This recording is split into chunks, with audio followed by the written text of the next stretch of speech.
At 70 and homeless, she opened Grandma's locked cabin. Then her dog found what nobody else ever did. Rain tapped against the motel window as Lorraine Bennett counted the last dollars she had left. At 70 years old, with nowhere to go except an old cabin her grandmother had locked 25 years earlier, she packed her truck and followed a faded map into the Bitterroot Mountains. She expected a roof over her head, maybe a place to survive the winter. What she didn't expect was Duke, her German shepherd, refusing to leave one spot on the cabin floor, as if he knew a secret had been waiting there all along. If your dog suddenly refused to leave one corner of an old cabin, would you trust your instincts or your dog's? Rain tapped steadily against the motel window. Not a storm.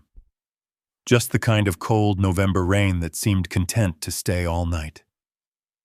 Lorraine Bennett sat on the edge of a narrow bed and listened to it. The room was quiet except for the hum of an aging heater struggling against the damp air. A yellow lamp glowed beside her. The shade was cracked. The wallpaper near the ceiling was peeling. The carpet smelled faintly of mildew and old cigarette smoke. No amount of cleaning could completely remove. She had stayed in better places. Not many lately, but better. Across the room, her German shepherd lifted his head. Duke watched her from a worn patch of carpet beside the door. His brown eyes never seemed to leave her for long. Even now, even after the long day. Even after everything.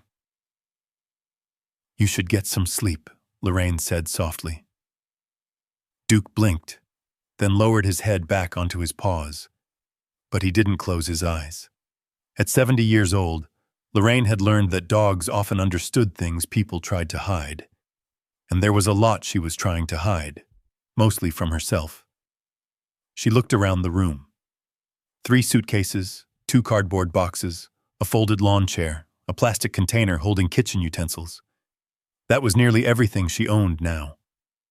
70 years of life, reduced to a corner of a motel room outside Spokane. The thought settled heavily in her chest. For a moment she pressed her palms together and stared at them. The skin was thin now, the veins more visible, the hands of an old woman. Yet when she closed her eyes, she could still remember being 22. Standing in a church wearing a simple white dress, laughing beside Robert. The man who had become her husband. The man who had believed they would grow old together. They had mostly 43 years. A lifetime by modern standards. Then, one winter morning, he had complained of chest pain while shoveling snow. 3 days later, he was gone. Sometimes the memory still felt impossible, like a story that had happened to someone else. She glanced toward the empty side of the bed. That was the part nobody warned you about. Not the funeral, not the paperwork, not the sympathy cards. The silence afterward. The years of silence. The space beside you that never stopped feeling empty. Duke rose slowly and walked over. Without a sound, he rested his head against her knee. Lorraine smiled faintly. "You always know." His ears twitched. Outside, headlights swept briefly across the curtains as a truck passed on the highway. Then darkness returned. The motel sat near the edge of town where the city slowly dissolved into warehouses, vacant lots, and truck stops. People came here when they needed a place for a night. Or when they had nowhere else. Lorraine hated admitting which category she belonged to. A month ago, she still had a home. Not a fancy one. Just a small rented mobile home on a quiet lot south of Spokane. A narrow porch, a little patch of grass. 2 flower boxes she'd planted every spring. She could still picture the red geraniums. Still remember watering them before sunrise. It had never been much, but it had been hers. At least it had felt that way. Then the developers came. The landowner sold the property. Every tenant received the same notice. 90 days. Vacate the premises. No exceptions. Some residents had family. Others had savings. A few bought newer homes elsewhere. Lorraine had neither. By then the money was already gone. Not all at once. Loss rarely happened that way. It came in pieces. A hospital bill. A repair. A prescription. Another repair. Property taxes on the home she once owned before selling it after Robert died. Unexpected expenses. Years of them. One small leak sinking a boat nobody noticed was sinking. Then came the investment. The one she still tried not to think about. Her nephew, Darren, had arrived smiling and confident. He wore expensive watches, drove expensive trucks, talked about opportunities. Everyone else seemed impressed. At family gatherings, people listened when Darren spoke. "You've got money sitting there doing nothing, Aunt Lorraine." She remembered those exact words. He showed her charts, spreadsheets, forecasts, promises. Nothing illegal, nothing outrageous, just convincing. Convincing enough. She invested a large portion of what remained of her savings. Not because she was greedy. Because she was afraid. Afraid of outliving her money. Afraid of becoming dependent on others. Afraid of being a burden. The investment collapsed 18 months later. A bad project. Bad timing. Bad luck. At least that was how Darren described it. He sounded disappointed, but never desperate. Never ruined. Only Lorraine seemed ruined. She never accused him, never shouted, never demanded anything. She simply watched years of security disappear, piece by piece. After that came the motel. Temporary, she told herself. Just until she figured things out. Just until something changed. Except nothing had changed. The weekly payments kept eating through what little remained. She opened her purse. A receipt lay folded beside a handful of bills. Lorraine counted them again. She already knew the amount. $48. $48 and some coins. That was what remained after paying for another week. She stared at the money, then folded it away. The heater rattled. Duke lifted his head. Rain continued tapping the glass. For several long moments, she simply listened. There was something about rain that made memories louder. She thought about her parents. Gone. Her husband. Gone. Friends who had moved away or passed on. The neighborhood she once knew. Changed. Stores she'd visited for decades. Closed. Sometimes aging felt less like growing older and more like watching familiar landmarks disappear one by one, until eventually you became the landmark. And nobody remembered the map. A lump formed in her throat. She swallowed hard. Not tonight. She didn't want to cry tonight. She was tired of crying. Instead, she stood and walked toward the window. Water streaked the glass. Beyond it, she could see the neon sign flickering in the parking lot. Vacancy. One letter buzzed intermittently. A pickup truck sat beneath a street lamp.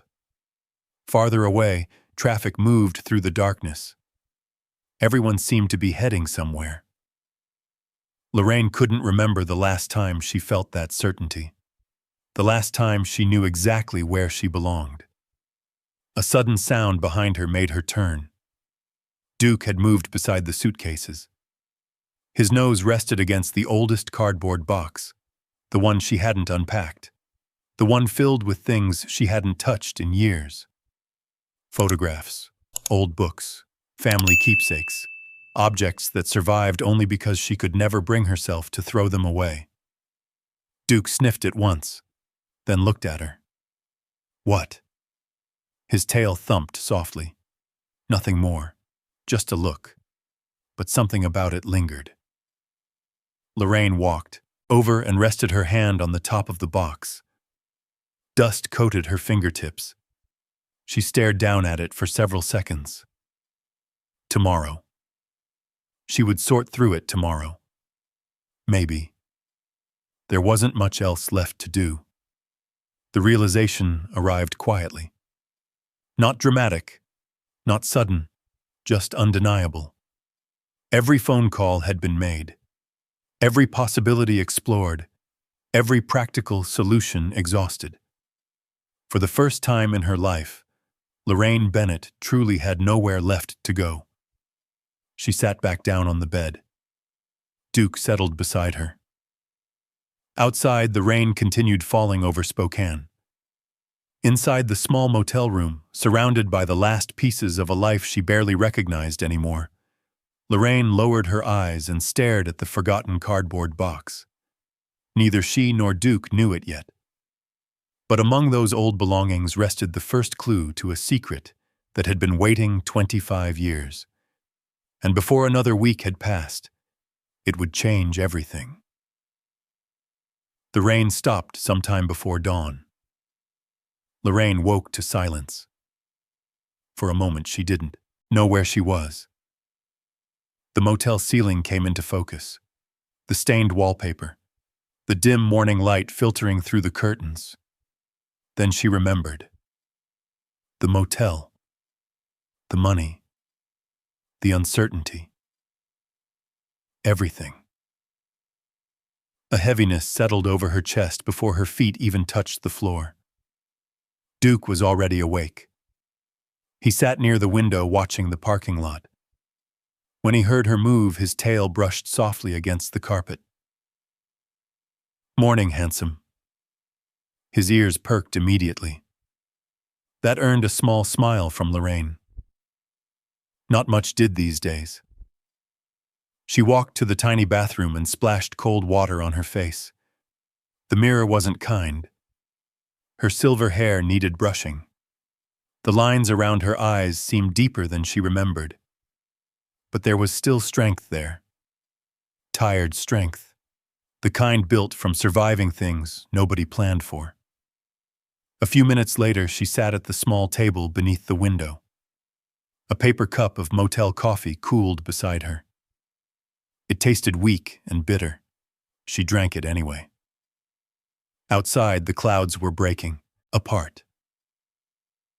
Patches of pale blue appeared above Spokane.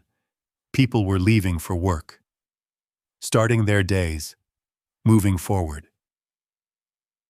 Lorraine watched them through the glass. Then her eyes drifted toward the cardboard box. The same box Duke had sniffed the night before. It sat quietly against the wall, waiting. She stared at it for several moments. There was no urgency, no dramatic feeling, just time, too much of it. For the first time in weeks, she had nowhere she needed to be. No forms to fill out, no landlords to call, no apartments to tour, no solutions left to chase. Only hours. Long, empty hours. Finally, she stood. "Well, Duke." The dog immediately rose. "I suppose we can do a little cleaning." His tail wagged. Lorraine laughed softly. "You're not much help with cardboard boxes, but I appreciate the enthusiasm." She pulled the box closer and removed the tape. Dust drifted into the air. A smell escaped immediately. Old paper. Cedar. The faint scent of age itself. The first things she found were photographs. Dozens of them, black and white, snapshots from another era. Family picnics. Christmas gatherings. Children she barely recognized. People long gone. She spent nearly an hour sorting through them. Every picture seemed connected to another memory. A summer afternoon, a birthday cake, her father teaching her to ride a bicycle. For a while, she forgot about the motel, forgot about money, forgot about the future. She simply sat among pieces of the past. Duke rested nearby, occasionally lifting his head whenever she spoke aloud to nobody in particular. "Oh, look at that." Or, "I haven't seen this in 40 years. The dog listened as if every word mattered. Beneath the photographs, she found several books, a family Bible, a collection of poetry, 2 worn novels, then something heavier, an old cookbook. The cover was faded blue cloth. The corners were worn smooth from decades of use. Lorraine froze. She recognized it instantly. Grandma Clara. The words escaped before she realized she'd spoken them. She ran her fingertips across the cover. The texture felt familiar, almost comforting. This had been Clara Bennett's cookbook. The cookbook. The one that always sat in her grandmother's kitchen. The one stained by years of flour and butter and coffee. The one Clara guarded like treasure. Lorraine could almost smell cinnamon rolls, fresh bread, roast chicken on Sunday afternoons. Memories flooded back unexpectedly. She was 10 years old again, standing on a wooden stool beside the kitchen counter, watching Clara knead dough, listening to the older woman hum quietly while sunlight poured through lace curtains. Those summers had felt endless. Safe. The cookbook felt heavier than she remembered. Lorraine opened it carefully. Handwritten notes filled the margins. Adjust sugar. Bake longer in winter. Robert likes extra cinnamon. She smiled when she saw that last note. Even Clara had adored her husband. Page after page revealed little pieces of a life. Tiny handwritten reminders. Shopping lists. Recipe adjustments, family jokes. Then something slipped loose. A folded piece of paper fluttered onto the table. Lorraine frowned. She bent down and picked it up. The paper was yellowed with age, thicker than ordinary notebook paper. Carefully folded, not accidentally left behind, intentionally hidden. A strange feeling stirred inside her. Not fear. Not exactly.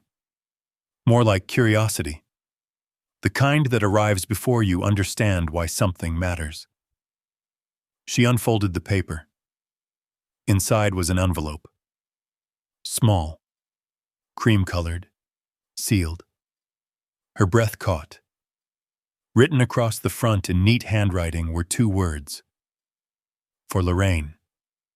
She stared at the letters. The handwriting was unmistakable. Clara's. The room suddenly felt very quiet. Even the heater seemed to stop rattling. Duke lifted his head, watching, waiting. Lorraine turned the envelope over. No date. No explanation. Just her name. For Lorraine. Her fingers trembled slightly. Not from fear. From surprise. Clara had died 25 years earlier, 25. And somehow this envelope had remained hidden all that time. Why? She carefully broke the seal. Inside was a folded letter, a brass key, and a piece of paper that appeared to be a hand-drawn map. The key slid onto the table with a soft, metallic sound. Lorraine stared at it. It was old. Heavy. Not the kind of key people used anymore. The brass surface had darkened with age. The head was engraved with a simple design. A pine tree. Her pulse quickened. She unfolded the map. Mountain roads, landmarks, creeks, a route marked in blue ink. At the top, written in Clara's hand, were 3 words: Bitterroot Mountain Cabin. Lorraine blinked. She hadn't heard those words in decades. The cabin. The old family cabin. A place nobody talked about anymore. A place that seemed to vanish from family conversations after Clara died. She remembered vague stories. A remote property somewhere in the mountains. Too far away. Too isolated. Too impractical. Most relatives considered it worthless. She unfolded the letter next. The paper crackled softly. Dear Lorraine, if you are reading this, then life has become harder than I ever hoped it would. Pray this letter reaches you only when you truly need it. Not because you are curious, not because you are bored, only because you have nowhere else left to turn. When Lorraine reached that sentence, she stopped breathing for a moment. Nowhere else left to turn. The words felt almost unsettling, as if Clara somehow knew, as if she had looked forward through time. Lorraine continued reading. The cabin in the Bitterroot Mountains belongs to our family history, but very few people ever understood its importance. I have kept it closed and protected. One day you may need it. If that day comes, take the enclosed key and follow the map. Trust what you find there. Trust yourself. And remember that not everything valuable announces itself.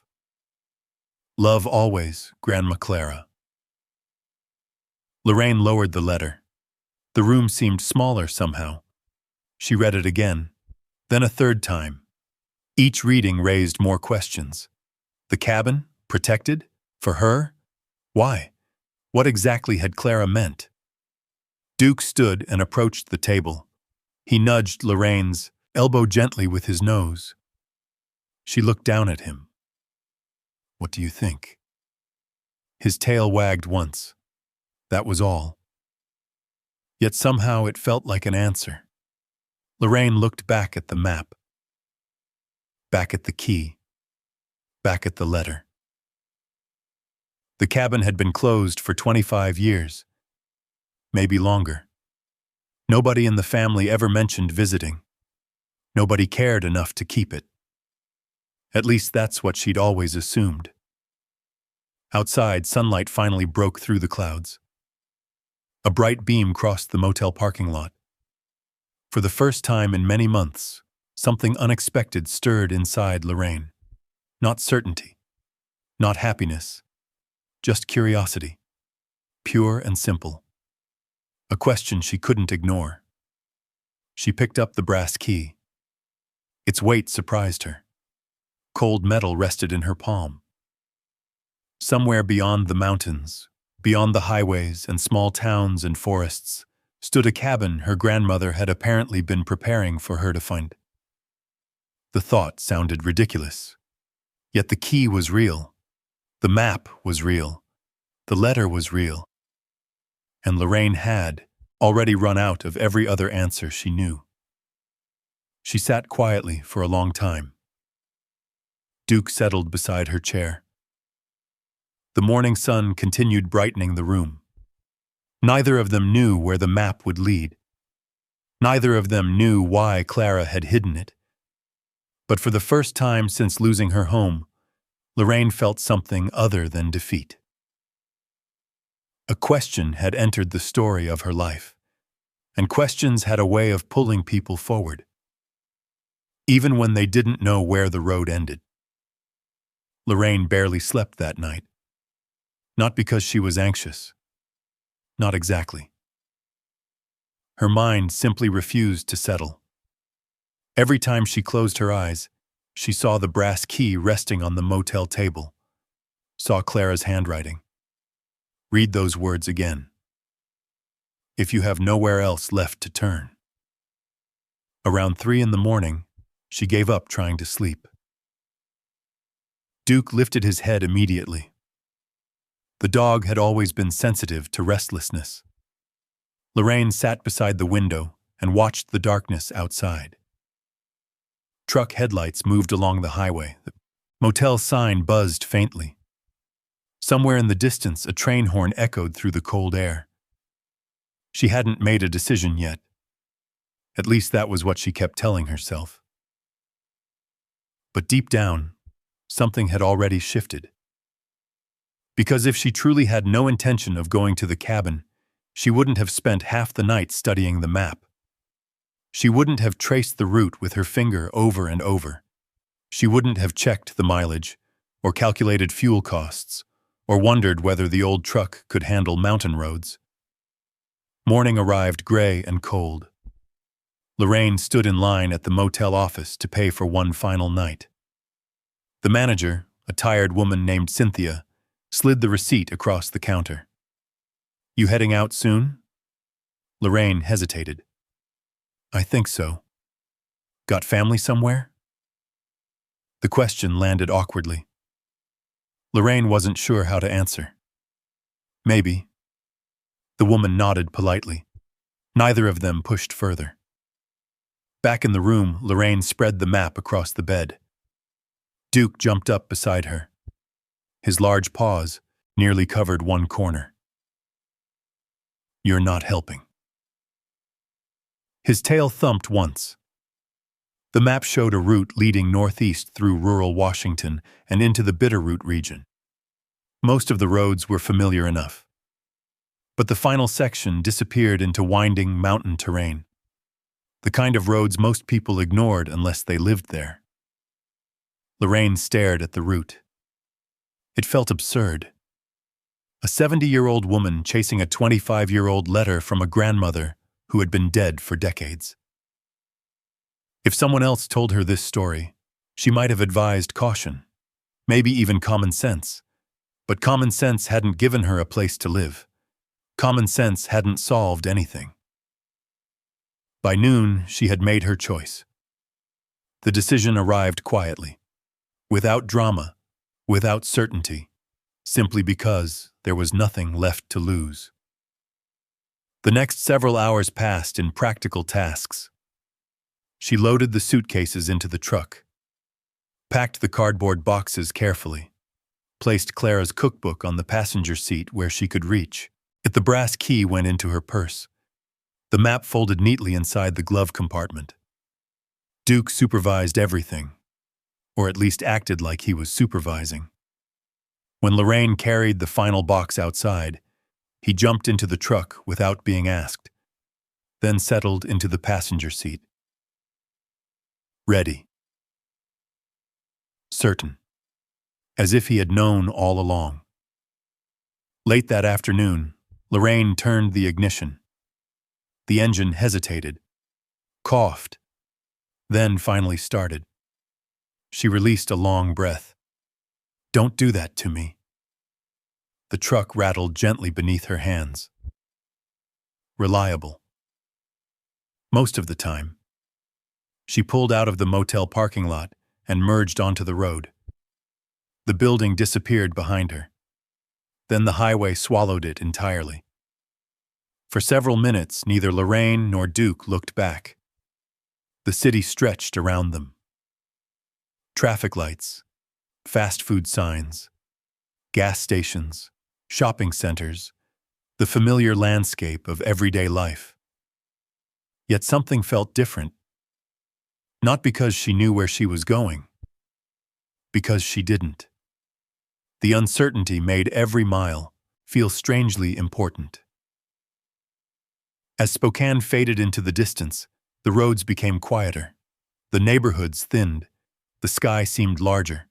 Golden fields appeared beyond the highway. Farmhouses sat alone beneath wide stretches of cloud. Autumn had nearly finished its work. Most trees stood bare.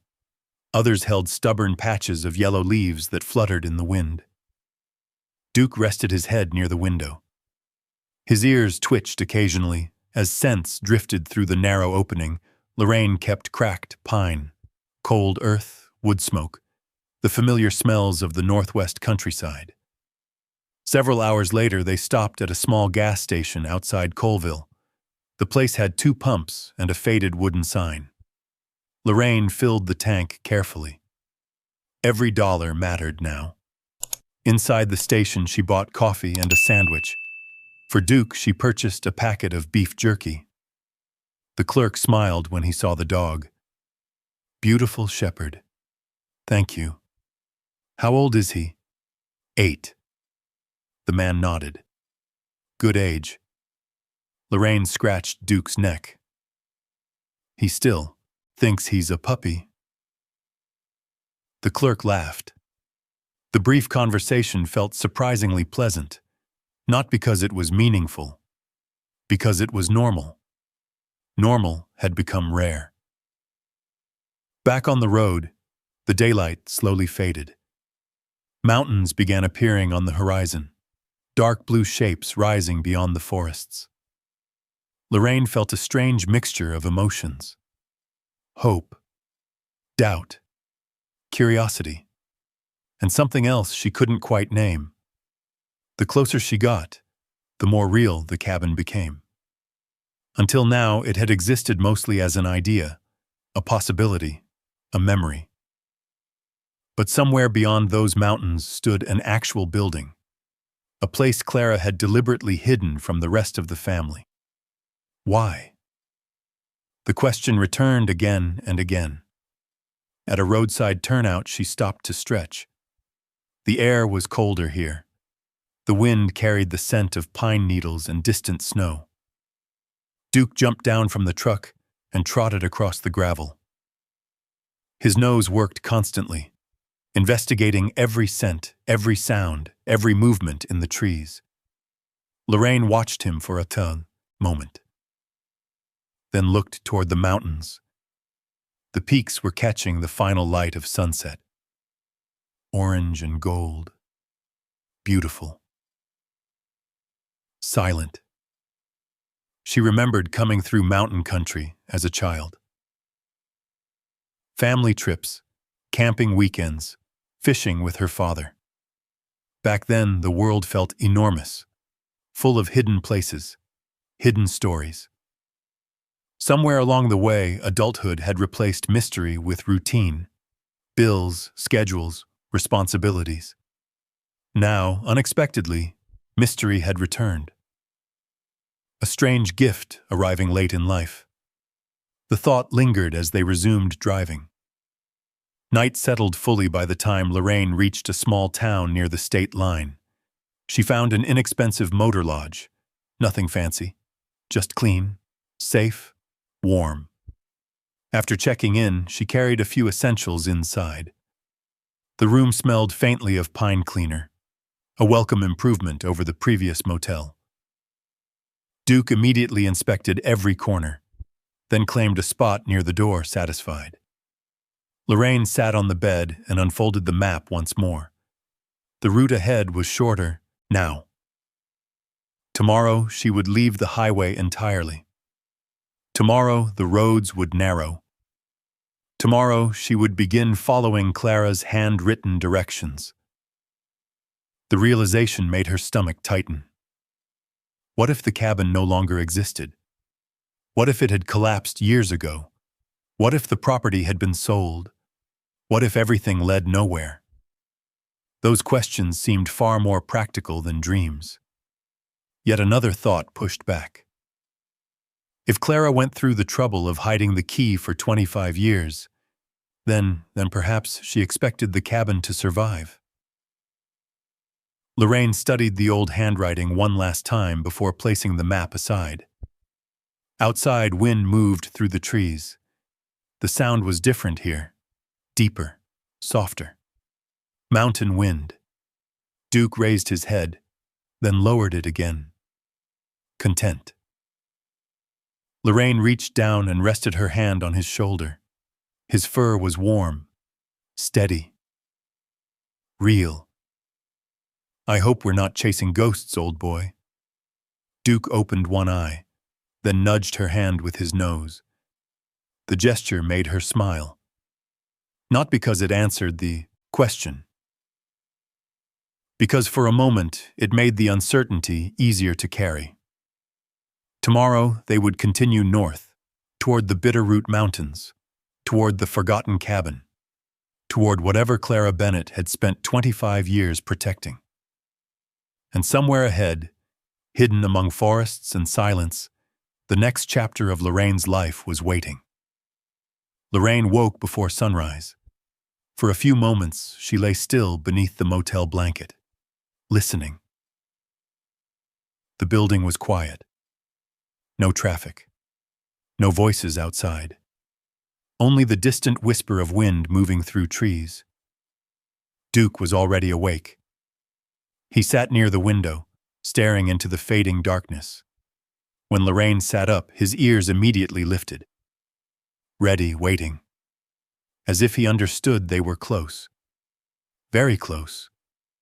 She dressed slowly, feeling the stiffness in her knees. The mountain air seemed to find every old ache in her body. Still, she moved with purpose.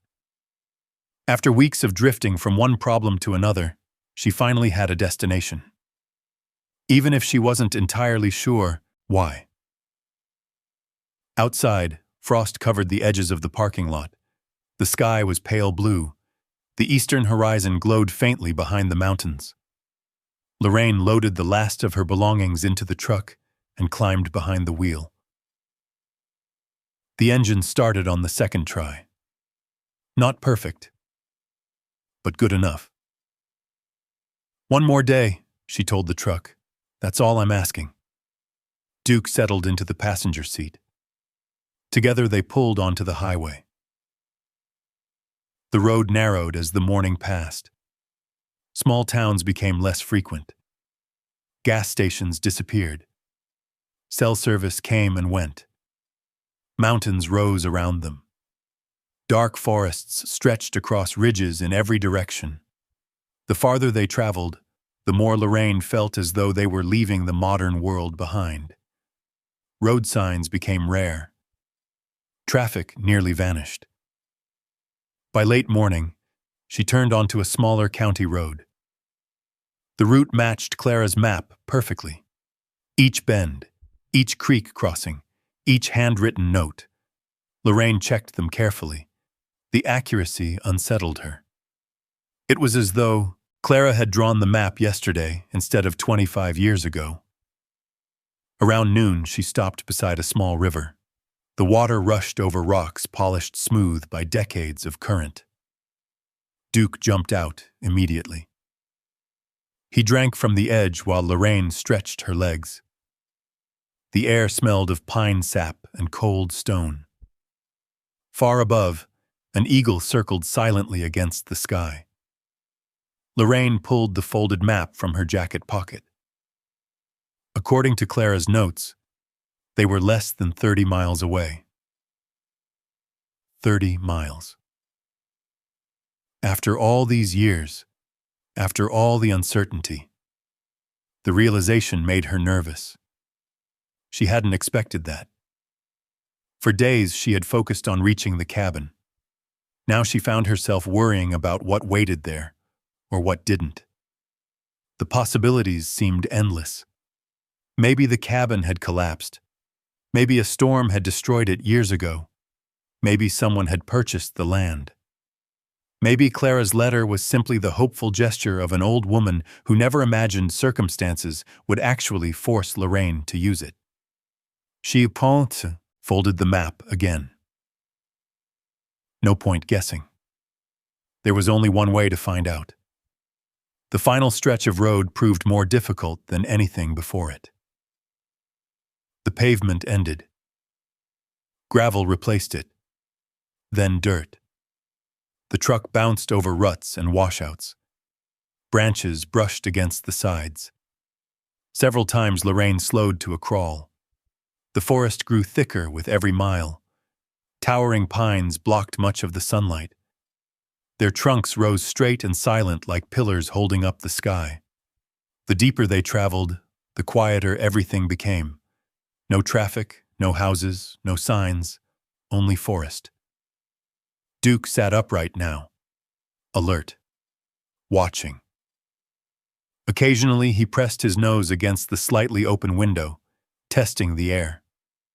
The final direction on Clara's map was simple, Turn left at the Split Cedar. Follow creek for 1 mile. The Split Cedar was exactly where the map said it would be, even after 25 years. Lorraine stared at the massive tree in disbelief. A lightning strike had divided the trunk decades earlier, yet it still stood, landmark preserved by time. She turned left. The road narrowed even further. Grass grew between the tire tracks. Branches reached overhead.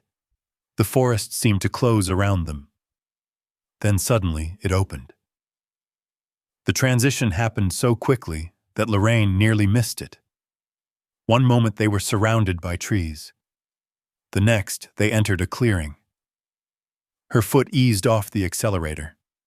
The truck rolled to a stop. For several seconds, she simply stared.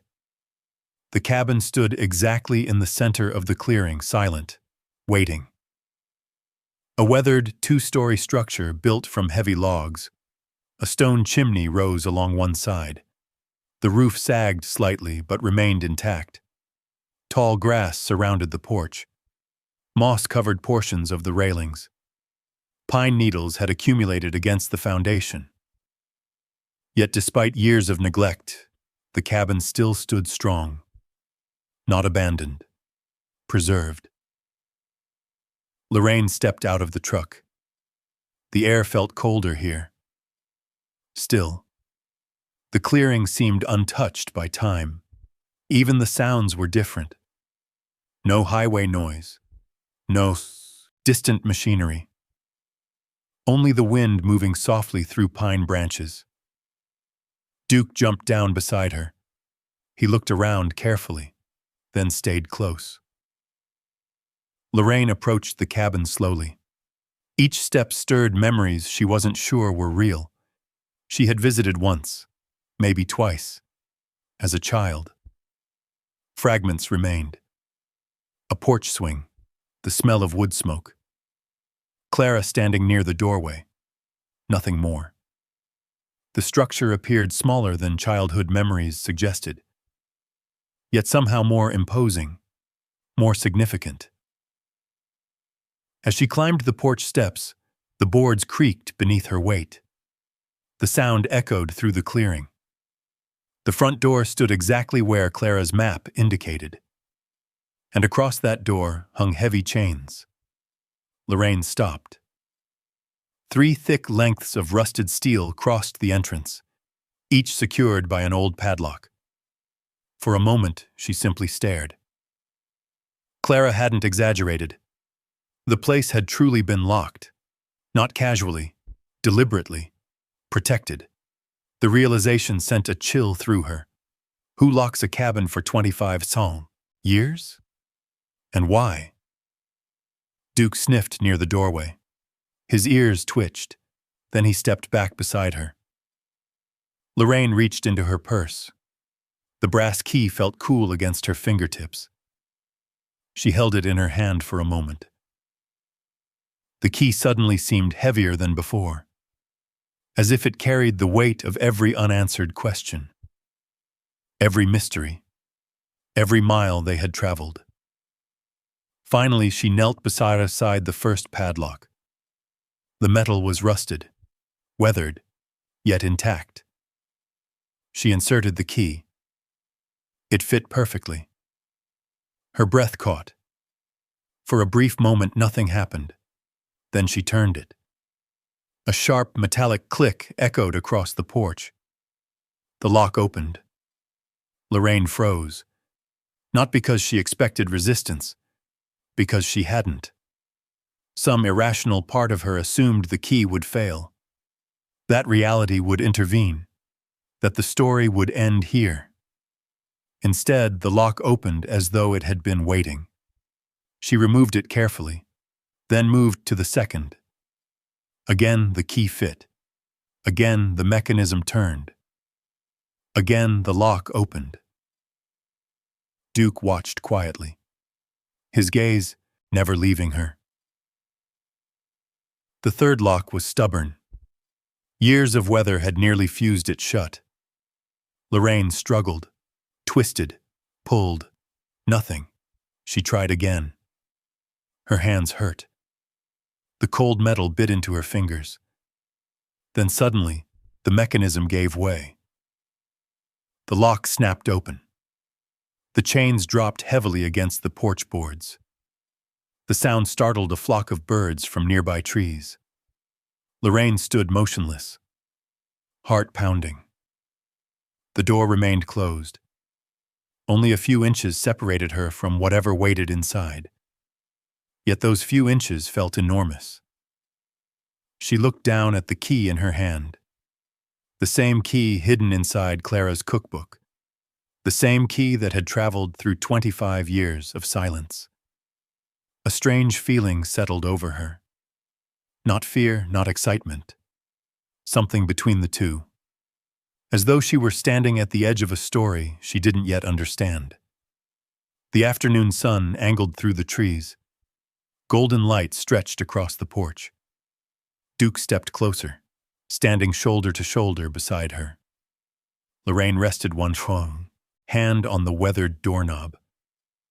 The metal felt cold, ancient, waiting. She took a slow breath, then another. The cabin had survived. The key had worked. Everything Clara promised had been real. Now only one question remained. What exactly had been waiting inside all these years? And why had Clara wanted Lorraine to be the one who found it? With Duke beside her and the forest silent around them, Lorraine slowly began to turn the handle. The mechanism resisted at first, then moved. A dull, metallic thunk echoed from inside the door. Lorraine pushed gently. The heavy wood shifted inward. A rush of stale air drifted out. Not unpleasant, just old. The scent reminded her of attics, forgotten libraries, and buildings that had spent years sleeping. Dust, dry wood. Time. The door opened another foot. Sunlight slipped inside. Long golden beams cut through the darkness. For several moments, Lorraine simply stood there, looking, listening. Nothing moved. No animals darted across the floor. No sudden surprises. Only silence. Deep, mountain silence. Duke stepped forward first. His nails clicked softly against the old floorboards as he crossed the threshold. His head stayed low. His ears stood alert. He moved carefully through the dim interior. Lorraine followed. The cabin felt strangely untouched, as though someone had walked out yesterday instead of 25 years ago. Sheets covered furniture throughout the main room. A stone fireplace dominated one wall. Bookshelves stood near a window. A rocking chair sat beside the hearth. The chair immediately caught Lorraine's attention. She remembered it. Not clearly. Just enough. Clara used to sit there knitting during winter evenings. The sight made her chest tighten. For a moment she could almost hear her grandmother's voice. Almost. Dust floated through shafts of sunlight. The room felt frozen, preserved, waiting. "Well," Lorraine whispered, "you survived." Her words disappeared into the stillness. Duke continued exploring. The old dog moved from room to room with deliberate caution. Kitchen, hallway, corner closets. Each received a careful inspection. Satisfied there were no immediate dangers, he returned to the main room. Lorraine slowly pulled sheets from the furniture. A couch appeared beneath one, an oak table beneath another. The furniture was old but solid, built during a time when things were expected to last. Near the kitchen, she found a cast-iron stove. Cabinets lined the walls. A few dishes remained on shelves. Most were coated in dust. Yet surprisingly little appeared damaged. The roof had held. The windows remained intact. Even the floor felt sturdy beneath her feet. Outside, the afternoon sunlight continued dropping toward the mountains. Lorraine checked her watch. She didn't have enough daylight to do much. Tonight would simply be about making the place livable. Tomorrow could be for questions. Tomorrow could be for exploring. For now, she needed shelter. A home, even if temporary. She opened several windows. Fresh air flooded inside. The smell of pine drifted through the cabin. The stagnant air slowly began to disappear. Duke sat near the doorway watching the clearing. Calm, comfortable, at least for a little while. As evening approached, Lorraine carried supplies from the truck. Suitcases, food, blankets, the cardboard boxes. Each trip left her more tired than she wanted to admit. Her knees protested. Her shoulders ached. Yet she felt oddly energized. Busy hands left less room for worry. By sunset, she had chosen a small downstairs bedroom. The mattress was old but usable. The blankets she brought from Spokane would keep her warm enough. Outside, shadows stretched across the clearing. The forest grew darker. The temperature dropped quickly. Lorraine lit a lantern she found stored in a cabinet. To her surprise, it still worked. A soft amber glow filled the room. The cabin immediately felt more welcoming, less abandoned, more alive. She heated canned soup on the stove using a portable camp burner. Nothing fancy. But after weeks of motel meals and gas station food, it tasted wonderful. Duke received his dinner beside the fireplace. The shepherd ate enthusiastically, then drank water from a metal bowl. For the first time in days, Lorraine felt herself relax. Not completely, just enough. The cabin wasn't luxurious, but it was quiet, safe, solid. That mattered. Night settled fully outside. Wind moved through the pines. The branches whispered against one another. Lorraine sat near the fireplace and looked around the room. She wondered what Clara had seen in this place, why she had protected it, why she had hidden the key. Questions remained. Yet exhaustion eventually overpowered curiosity. She retired to bed shortly after 9. Duke followed. At first. An hour later, Lorraine woke unexpectedly. Something felt different. The cabin was dark. Only moonlight entered through the windows. She listened. There it was. Scratching. A faint scraping sound. Rhythmic, persistent. Lorraine sat up. Duke? The scratching stopped, then resumed. She pulled on a sweater and stepped into the hallway. The sound was coming from the main room. When she entered, she found Duke standing near the fireplace. The shepherd's nose was pressed to the floor. Scratch, scratch, scratch. His paw moved against one specific section of wood. Duke. The dog looked up briefly, then immediately returned to the floor. Scratch, scratch, scratch. Lorraine frowned. A mouse?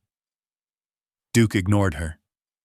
He sniffed intensely, moved in a tight circle, then returned to exactly the same spot. The behavior struck her as odd, but not alarming. Old cabins attracted rodents, raccoons, squirrels, any number of small creatures. Eventually, she coaxed him away. The dog reluctantly followed. The moment she returned to bed, the scratching resumed. By morning, Lorraine was convinced there was something beneath the floor. The next day, she began cleaning, dusting shelves, sweeping floors, opening more windows. The work consumed most of the morning.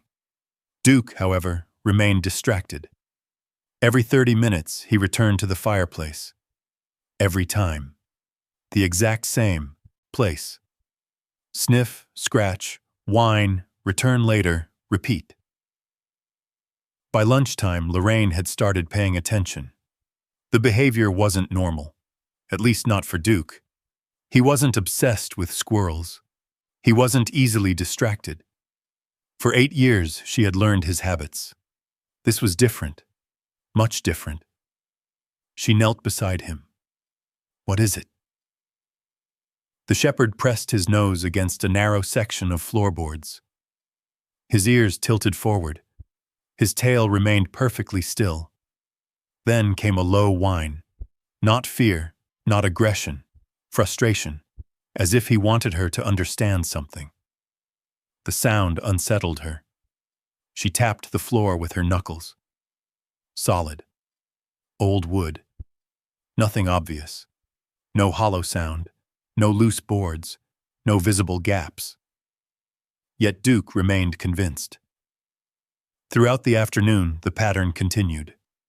Lorraine carried boxes upstairs. Duke scratched the floor. Lorraine cleaned the kitchen. Duke scratched the floor. Lorraine organized supplies. Duke returned again and again and again. By evening, she found herself glancing toward the fireplace almost as often as he did. The spot had become impossible to ignore.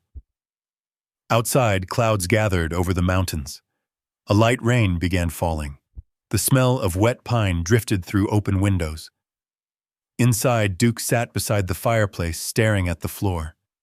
Simply staring, as though waiting. Lorraine lowered herself into Clara's old rocking chair. The chair creaked softly beneath her. For several minutes, neither she nor the dog moved. Then Duke suddenly stood, crossed the room, and scratched once more. Harder this time. The sound echoed sharply through the cabin. Lorraine sighed. "You are the most stubborn dog I've ever met." Duke immediately looked at her. His brown eyes locked onto hers. Then he looked down, back to the floor, then back to her again. The message seemed almost deliberate. Lorraine shook her head. "It's probably a mouse." The dog remained motionless. Watching. Waiting. The rain intensified outside. Water tapped softly against the windows. The fireplace stood silent. The floorboards remained unchanged. Yet for reasons she couldn't explain, a small knot of tension had begun forming in her stomach. Not because she believed something extraordinary waited beneath the cabin. Because Duke believed it. And Duke almost never behaved this way. That night, long after darkness settled over the mountains, Lorraine found herself staring at the same section of floor from across the room. Duke lay beside it, refusing to leave. As if whatever rested beneath those boards mattered more than food, more than sleep, more than anything else. And for the first time since arriving at the cabin, Lorraine began wondering whether Clara had left behind more than a locked building and old memories. Perhaps something else had been waiting here all along. Something Duke could sense, even if she couldn't. Yet, the rain continued through most of the night. Lorraine woke several times to the sound of water striking the roof. Each time she listened, and each time she heard something else. Scratch, pause, scratch. The sound always came from the same place. Near the fireplace. Near Duke. By dawn, the storm had moved east. A pale gray light filled the cabin. Lorraine stepped into the main room carrying a mug of coffee. Duke was already there. Of course he was. The shepherd sat beside the fireplace, staring at the floorboards as if he'd spent the entire night guarding them. When he heard her approach, he stood. His tail moved once, Then he immediately lowered his nose to the same spot. Sniff. Scratch. Whine. Lorraine rubbed her forehead. "You're not giving up, are you?" Duke looked at her, then looked at the floor again. The message seemed obvious. No. He wasn't. She sipped her coffee and studied the boards more carefully. The wood matched the rest of the cabin. Nothing stood out. No loose planks, no fresh nails, no visible seams. Yet something about the area felt different now that she'd spent 2 days watching Duke focus on it. The dog wasn't confused. He wasn't distracted. He was convinced. And Duke was not a dog who obsessed over nothing. The morning passed slowly. Lorraine attempted to continue organizing the cabin. She unpacked kitchen supplies, folded clothes, sorted books. But her attention kept drifting back toward the fireplace, toward Duke, toward the floor. By noon, she finally gave in. Not because she believed treasure was hidden beneath the cabin, not because she expected some dramatic discovery, simply because she needed an answer. The uncertainty had become exhausting. She carried a flashlight and a small pry bar from her truck. The tools weren't ideal, but they would have to do. Duke immediately stood when he saw them. His ears lifted. His posture changed. The old shepherd seemed energized, hopeful, as if he understood exactly what she intended. All right. Lorraine knelt beside the floor. We take one look. Duke remained beside her, watching. The first board refused to move. Years of age had locked it firmly in place. Lorraine worked carefully, slowly. The wood groaned. Dust rose into the air. Her shoulders began aching almost immediately. The time the first nail loosened, she was breathing hard. 70 isn't for cowards, she muttered. Duke's tail thumped softly against the floor. The second attempt produced a louder crack. One edge of the board lifted. A narrow gap appeared. Nothing. Only darkness beneath. Lorraine angled the flashlight downward. The beam revealed old support beams. Dust. Cobwebs. No animals. No movement. No obvious explanation. For a moment she considered stopping. Then Duke pushed his nose against the board. Insistent. Persistent. The same way he had been for 2 days. Lorraine sighed. One more. The next board proved easier. The wood shifted upward, then another, and another. Gradually, a small section of flooring opened. The flashlight beam swept through the darkness below. Dust floated through the air. Spider webs glistened. Then something reflected light. Lorraine froze. There, near the edge of a support beam. A metal corner. At first she thought it might be an old toolbox or construction debris, something forgotten during the cabin's construction. She lowered herself carefully and reached deeper into the opening. Her fingers brushed cold metal, not loose debris, a container. Hidden, deliberately hidden. Her pulse quickened. Duke. The shepherd leaned forward immediately. His ears stood straight. His eyes locked on the opening. Lorraine pulled harder. Something shifted below. A scraping sound echoed beneath the floor. Then a rectangular object emerged from the darkness. Heavy, wrapped in faded oilcloth. For several seconds, neither Lorraine nor Duke moved. The object rested on the floor between them. Silent. Waiting. The cloth was brittle with age. The corners had darkened. Yet the wrapping remained intact. Protected. Preserved. A strange feeling settled over Lorraine. Not excitement. Not exactly. More like disbelief. She looked around the empty cabin. The fireplace, the rocking chair, the bookshelves. Everything suddenly felt different.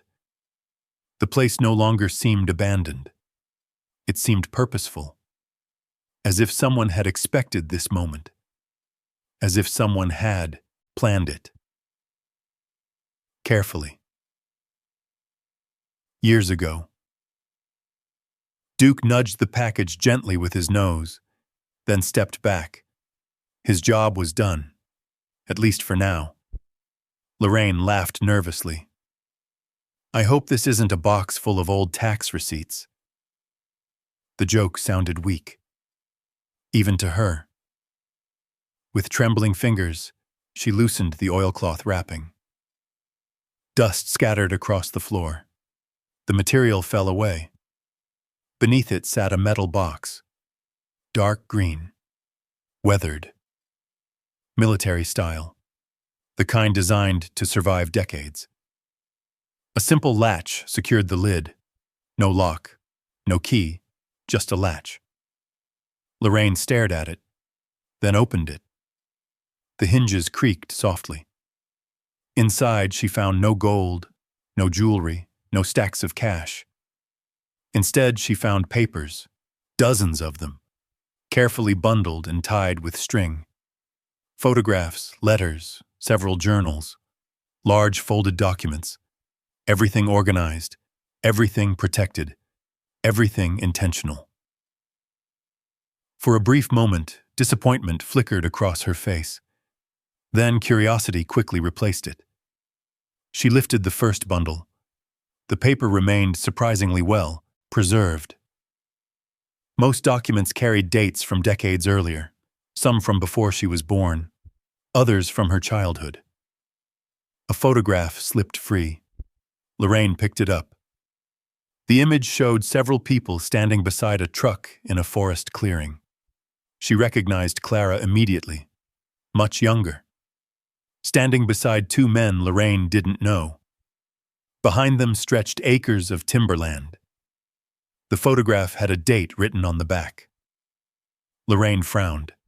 She set it aside and opened a journal. The first pages contained routine notes, property maintenance, weather observations, timber estimates, expenses, nothing remarkable. Then she noticed a phrase repeated several times. Boundary dispute, another page. Ownership challenge, another. Missing records. The words pulled her attention immediately. She turned more pages. The entries grew increasingly detailed. Names appeared, dates, meetings, arguments, references to county filings. The further she read, the more confused she became. This wasn't a diary. It was documentation. Careful documentation, almost like evidence. Lorraine looked at the remaining bundles. There were hundreds of pages, maybe more. The realization made her sit back slowly. Outside, the afternoon sun emerged from behind thinning clouds. Light spilled through the windows. The cabin seemed brighter now, yet somehow more mysterious. Duke lay down beside the fireplace, relaxed, content. For the first time since arriving at the cabin, he appeared satisfied. The scratching was over. The searching was over. He had found what he wanted her to find. Now the burden belonged to her. Lorraine returned her attention to the box. Another bundle contained legal papers, property maps, survey records, land descriptions, official forms. Many carried stamps and signatures. Several pages included handwritten notes from Clara. Question this transfer. Missing attachment. Request denied. Why? Lorraine's heartbeat quickened. The documents felt connected. Pieces of a story. A story she didn't yet understand. But one thing was becoming clear. Clara had not hidden valuables beneath the floor. She had hidden information. Important information. Information she did not want lost or destroyed or forgotten. Lorraine carefully opened one final envelope from the box. Inside was a short note written in Clara's unmistakable handwriting. "If you found this, then Duke was smarter than most of my relatives." Lorraine blinked, then laughed out loud. The sound echoed through the cabin. Even now, even decades later, that sounded exactly like Clara. Below the sentence was another line.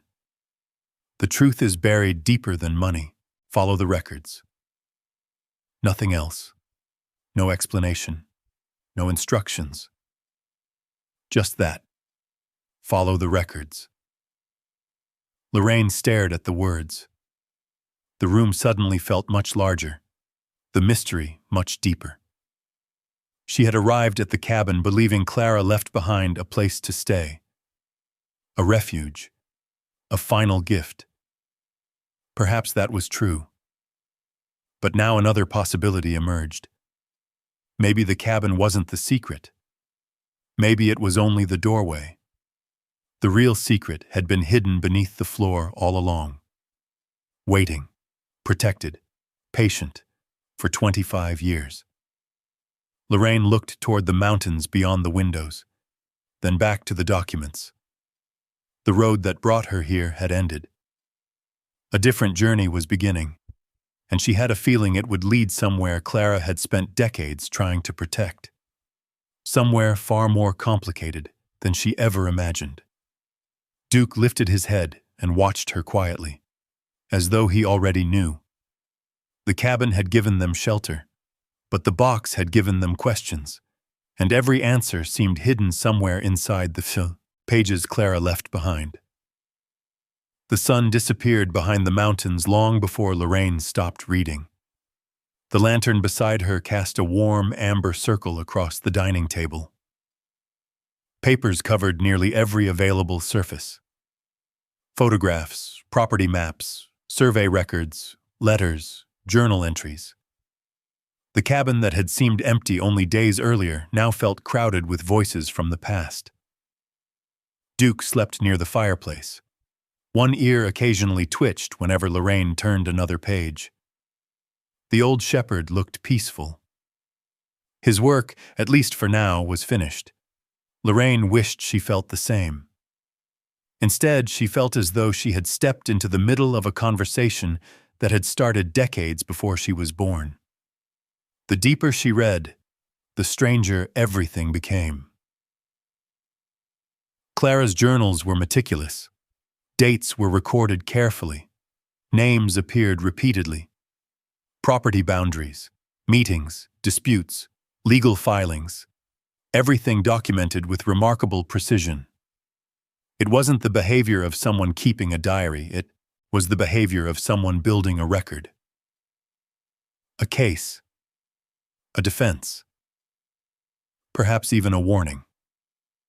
Shortly after midnight, Lorraine found herself reading the same page 3 times. Not because she was tired, because she couldn't believe what she was seeing. She pushed her reading glasses higher and looked again.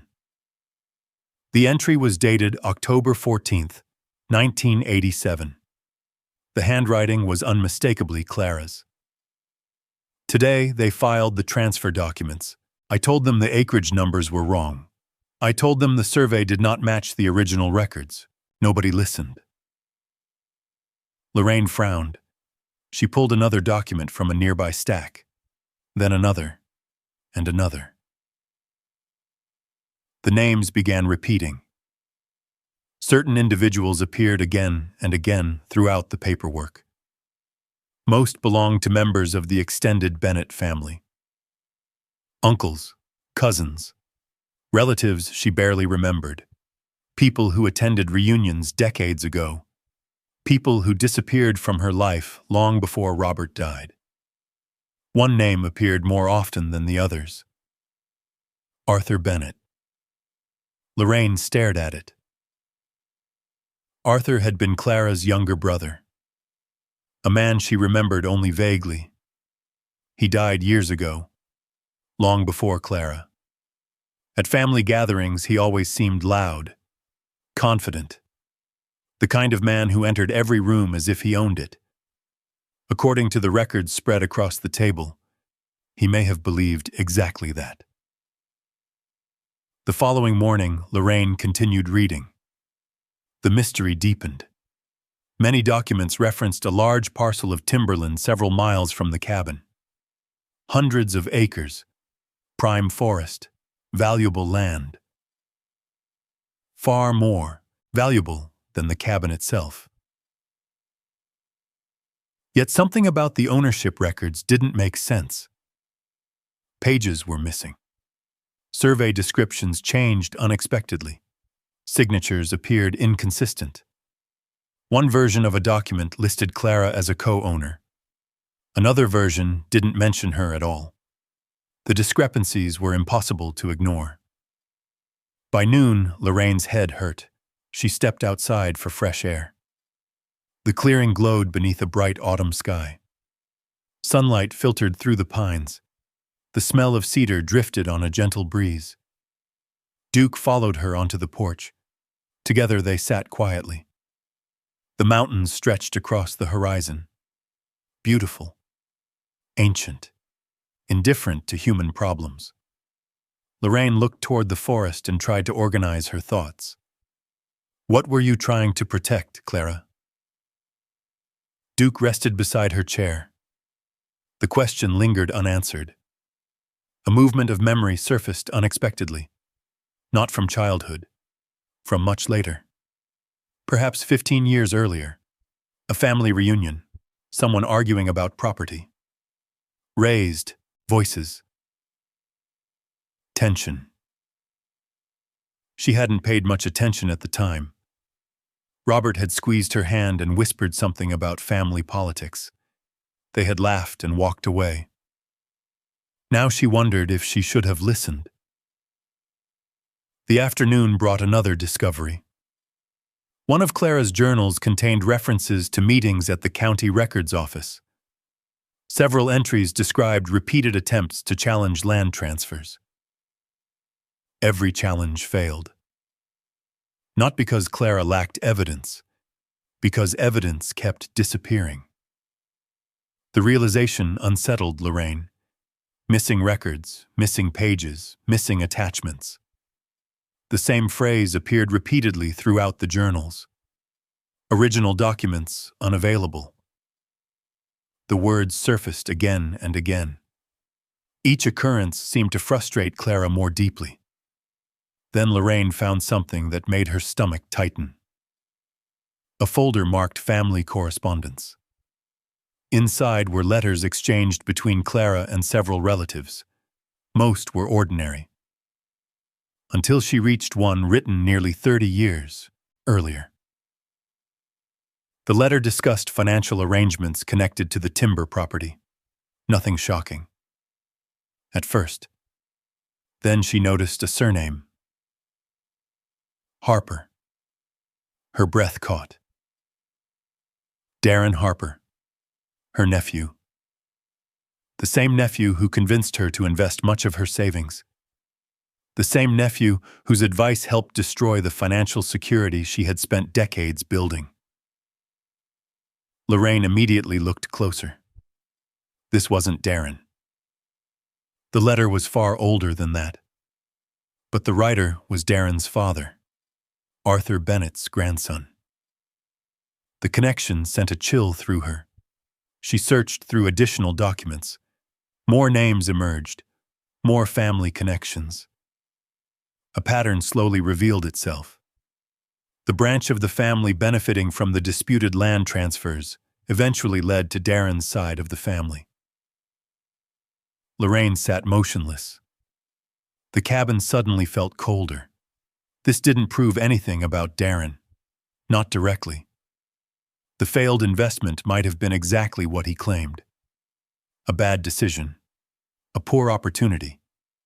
Nothing more. Yet the coincidence bothered her.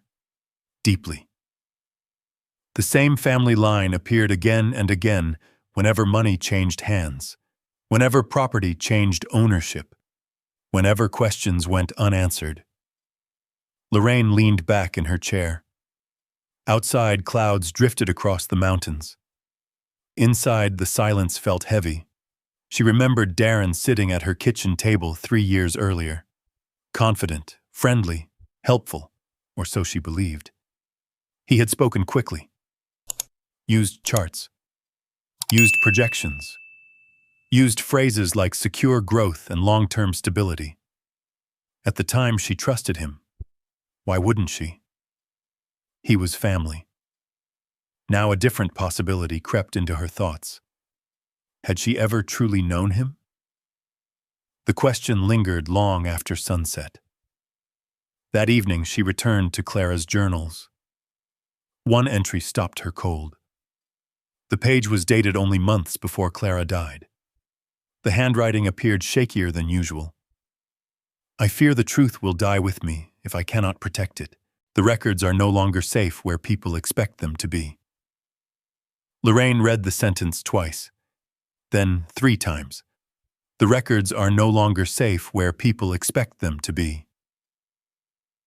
That explained the metal box. Clara knew something. Something serious enough to hide beneath the cabin floor. Something she feared others might destroy. The realization transformed everything. The hidden documents were not family keepsakes. They were evidence. Evidence of what?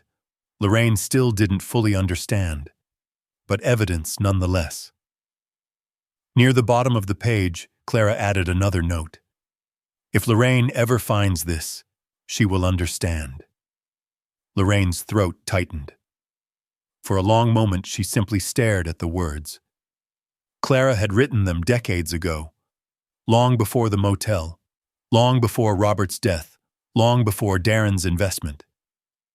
Yet somehow they felt directed at this exact moment. Duke rose from beside the fireplace and crossed the room. Without a word, without a sound, he rested his head against Lorraine's knee. She scratched behind his ears. The familiar gesture steadied her. You knew there was something important down there. Duke blinked, satisfied. Outside, darkness settled over the clearing. The forest became a wall of black silhouettes. Inside, lantern light flickered across the journals. Lorraine looked down at the stacks of documents. The mystery had changed. Completely. This was no longer about a cabin, no longer about finding shelter, no longer about surviving another winter. The hidden box had revealed something much larger, a decades-old deception, one buried beneath paperwork, silence, and family loyalty. And for the first time, Lorraine began to suspect that her own downfall might not be entirely separate from the story Clara spent years trying to preserve. The possibility frightened her. Because if Clara was right, then the people who benefited from the old deception had never truly disappeared. They had simply inherited it, just like the land, just like the secrets, just like the silence. And somewhere, within the remaining journals and records, Clara seemed convinced the complete truth still existed. Waiting. Hidden. Not beneath the cabin floor this time. Somewhere deeper. Somewhere Clara had not yet revealed. Duke lifted his head suddenly. His ears turned toward the window. For a moment, Lorraine thought he had heard something outside, but the dog wasn't looking toward the forest. He was looking toward one of Clara's open journals resting on the table. A page Lorraine hadn't read yet. Near the bottom of that page, written in fading ink, was a sentence she hadn't noticed before. When the first truth is found, follow the creek. Lorraine stared at the words, then slowly looked toward the dark window, toward the unseen forest beyond. And for the first time since opening the metal box, she realized Clara may have left more than one hiding place. Lorraine slept very little that night. The journal remained open on the table. The lantern burned low beside it. and those 6 words stayed with her. When the first truth is found, follow the creek. Not if, when.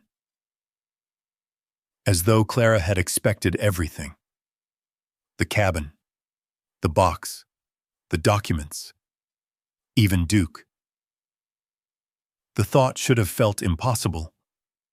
Instead, it felt increasingly believable. By sunrise, a light fog hung over the clearing. The mountains beyond the trees appeared soft and distant. The world looked suspended between dreams and reality. Lorraine stood on the porch with a mug of coffee warming her hands. Duke sat beside her. Alert. Watching the forest. The creek Clara mentioned flowed somewhere east of the cabin. Lorraine had heard it every night. A constant whisper beyond the trees. At first, she assumed it was simply part of the landscape. Now she wondered if it was part of the map.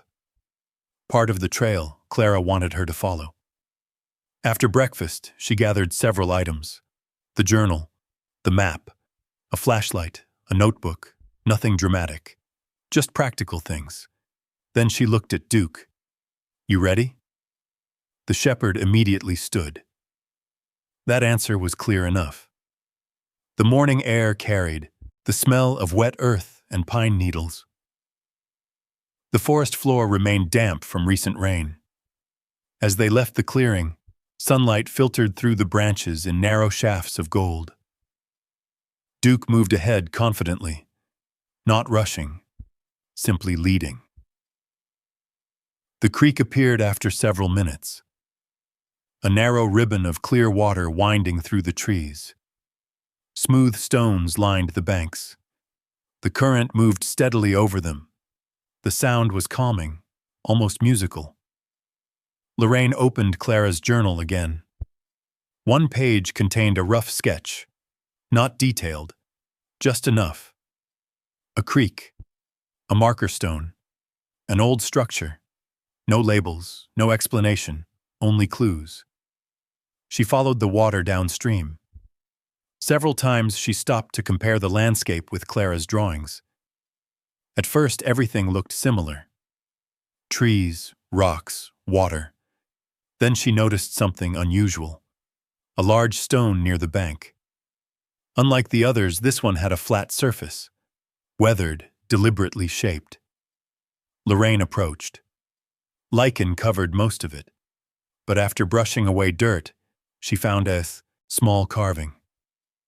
A pine tree, the same symbol engraved on the brass key. Her pulse quickened. This was no accident. Clara had been here. The marker pointed toward a narrow path leading deeper into the woods. Duke immediately took it, without hesitation. Lorraine followed. The forest thickened. Branches hung lower.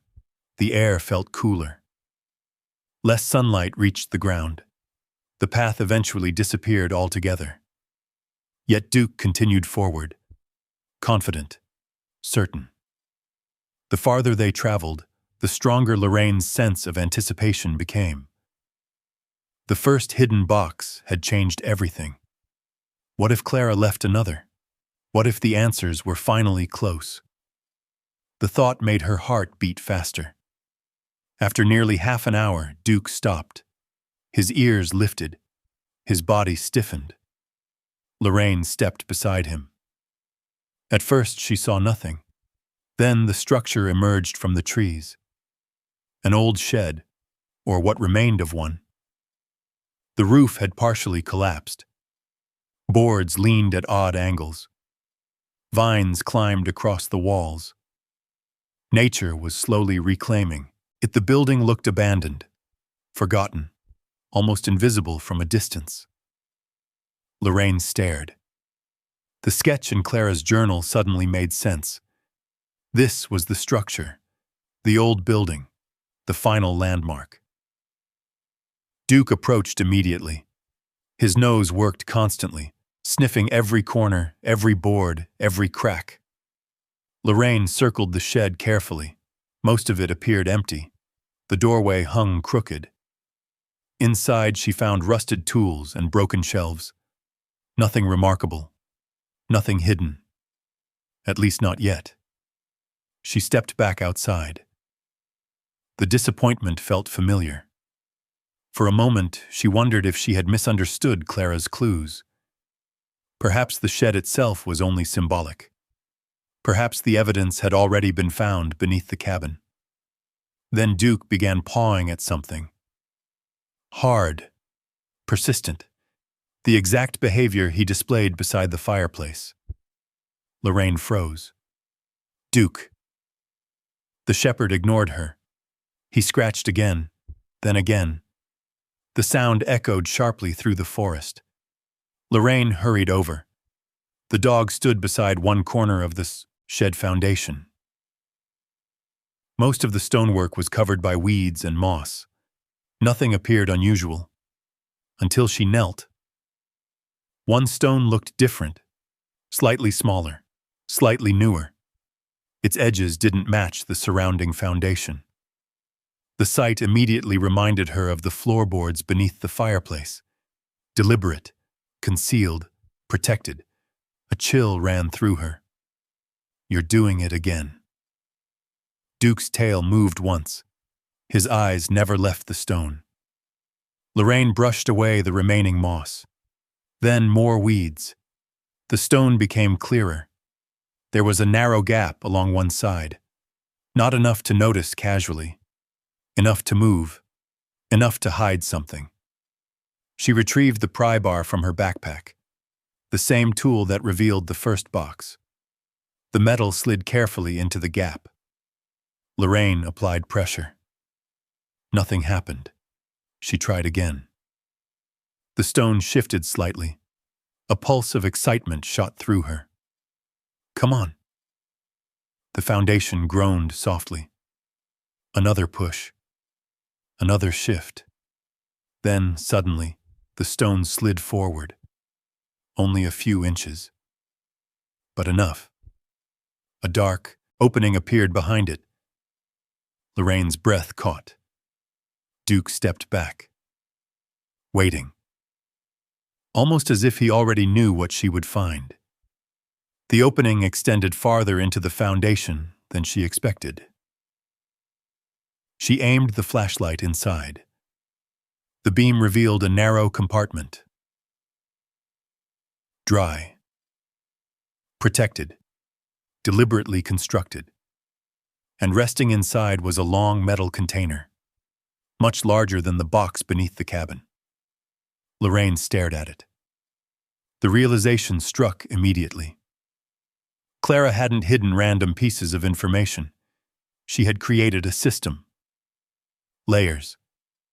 One discovery leading to another. The first box proved something was wrong. The second box appeared designed to prove exactly what. With considerable effort, Lorraine pulled the container free. It was heavier than the first. Much heavier. She carried it into the shed where sunlight filtered through broken boards. Dust floated through the air. The atmosphere felt almost sacred, as though she were opening a time capsule. A final message from someone long gone. The container opened more easily than expected. Inside lay neatly organized files, dozens of them, each labeled, each protected inside waterproof sleeves. Original deeds, survey records, bank transfers, witness statements, correspondence. Lorraine stared. This wasn't evidence. This was the complete story, the complete case. Everything Clara spent decades trying to preserve. Her hands trembled as she opened the first folder. Immediately, she recognized documents missing from the first collection. Original property records. Signed agreements. Survey maps. Pages Clara repeatedly referenced in her journals. The missing pieces. All of them, one by one. The picture became clear. The disputed timberland never should have changed ownership. Original records proved it. Survey boundaries had been altered later. Documents had been replaced. Critical pages had disappeared. The transfers Clara questioned were not mistakes. They were deliberate. And now she possessed proof. Real proof. Official proof. The kind courts cared about. The kind investigators examined. The kind that changed outcomes.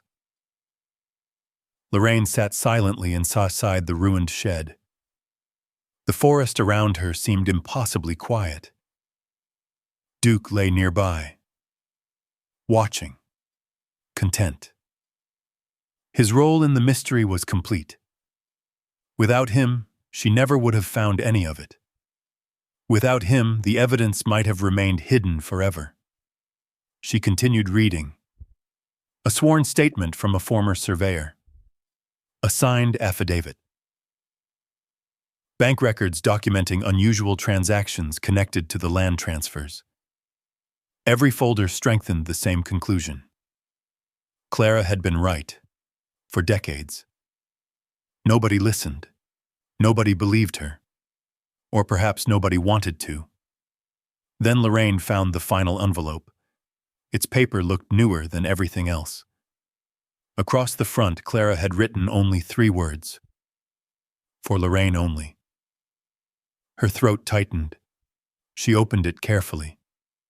Inside was a single letter. My dear Lorraine, if you are reading this, then Duke found what I hoped someone loyal would eventually find. The truth. Everything you need is now in your hands. The records beneath the cabin reveal the questions. The records beneath the shed reveal the answers. Protect them, use them, and remember that people will often dismiss the truth when it threatens something they wish to keep. But truth has a way of surviving, sometimes longer than the people who try to hide it. Lorraine lowered the letter slowly. For several moments, she simply sat there, listening to the wind move through the broken walls, listening to the creek beyond the trees, listening to her own heartbeat. The mystery was no longer a mystery. Not really. Now it was evidence. History. Proof. Clara had spent decades preserving it, protecting it, waiting for the right moment.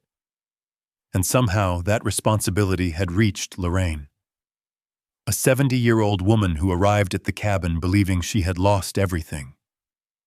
Now she possessed something far more powerful than she ever expected. The complete truth. And for the first time since opening Clara's journals, she knew exactly what had to happen next. The evidence needed to leave the forest. It needed to be seen. It needed to be heard. And somewhere beyond the mountains, beyond the clearing, beyond the quiet safety of the cabin, a long-buried family deception was finally about to face daylight. Lorraine spent 2 full days organizing the evidence. The cabin's dining table disappeared beneath stacks of documents. Folders lined the shelves. Photographs were sorted by year. Survey maps were rolled carefully and secured with string. Every morning, sunlight spilled through the windows while she worked. Every evening, lantern light replaced it. The process was exhausting, but necessary. The more she reviewed Clara's records, the more impressed she became. Nothing had been left to chance. Clara had anticipated every question, every challenge, every attempt to dismiss her claims. The woman had documented everything. Duke remained nearby throughout it all, sometimes sleeping beside the fireplace, sometimes stretched across the porch, always close. Occasionally, Lorraine would glance toward him and smile. Without him, none of this would have happened. The hidden floor compartment, the shed, the second cache, the truth itself. All because a stubborn German shepherd refused to leave a patch of floor alone. On the third morning, Lorraine loaded several boxes into the truck. The sky was clear. The mountains stood sharp against a bright blue horizon. A cold wind moved through the pines. She locked the cabin behind her. The brass key rested safely in her pocket. For the first time since arriving, she was leaving with a purpose. Hamilton lay more than an hour away. A small Montana town nestled beneath the Bitterroot Range. The drive felt different from her arrival. Then she had been chasing questions. Now she carried answers. At least she hoped she did. The attorney's office occupied the second floor of a brick building near the center of town. Nothing fancy. A modest sign hung beside the entrance: Miller and Cross Legal Services. Lorraine almost turned around twice before walking inside. The receptionist greeted her warmly. "Can we help you?" Lorraine looked at the boxes, then back at the woman. "I certainly hope so." An hour later, she sat across from attorney Rebecca Miller. The lawyer appeared to be in her late 50s. Sharp eyes, calm demeanor, the kind of person who listened before speaking. Lorraine liked her immediately. For nearly 2 hours, she explained everything. The letter, the cabin, the hidden box, the journals, the evidence from the shed. Rebecca interrupted only occasionally, mostly to clarify dates, names, relationships.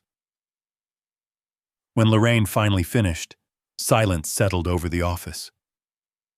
The attorney leaned back in her chair, looking thoughtful. Then she reached for one of the survey records. Another document. Then a sworn affidavit. The longer she examined them, the more serious her expression became. "Mrs. Bennett." Lorraine's stomach tightened. "Yes?" "I expected family history." Rebecca tapped one of the documents gently. "This is considerably more than family history." The attorney opened another folder. These records appear authentic. Lorraine released a breath she hadn't realized she was holding. "That's good?" "It's very good." Rebecca folded her hands. But authenticity and legal action are different things. The answer wasn't exactly encouraging. The lawyer noticed. "Please don't misunderstand me. What you've brought is significant." She lifted several pages. If these records are verified, they could answer questions that have existed for decades. The word verified lingered. Lorraine understood immediately. Evidence still needed examination, confirmation, independent review. The process would take time. Lots of it. Still, for the first time, someone outside the family was taking Clara seriously. That alone felt like progress. The following weeks became a blur. Lorraine remained at the cabin. Rebecca handled the legal work. Surveyors reviewed maps. Title specialists examined ownership records.